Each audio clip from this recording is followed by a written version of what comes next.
আসসালামু আলাইকুম। আজকে একটু ভেন্ডি আলু দিয়ে একটা অসাধারণ একটা খাবার দেখাবো।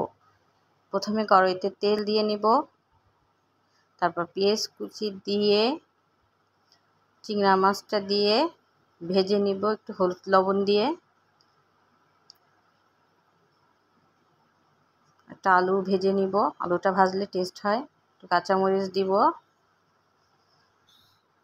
একটু মশলা দিয়ে দিব, রসুন পেঁয়াজ জিরা বাটা,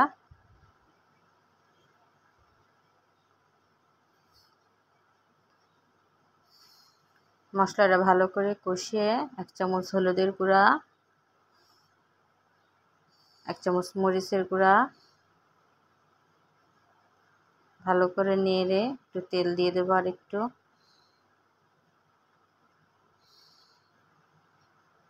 হালকা পানি দিয়ে ভালো করে কষিয়ে নিব। তেল ওঠা পর্যন্ত এবার 1 চামচ ধনিয়ার গুঁড়া এবং 1 চামচ জিরার গুঁড়া দিয়ে দিলাম। ভালো করে কষিয়ে নাড়িয়ে নিব। এবার ঝোলের পানিটা দিব, আর একটু 1 চামচ লবণটা স্বাদ মতন দিবেন আপনারা।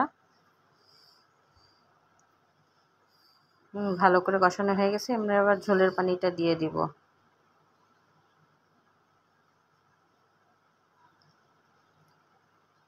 আবার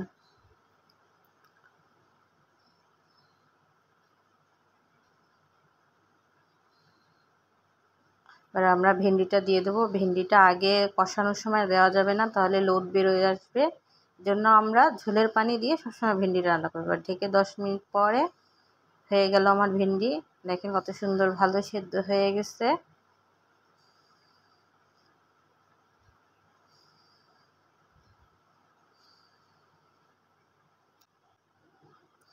ভিডিওটি ভালো লাগলে লাইক, কমেন্ট এবং শেয়ার করে দিবেন।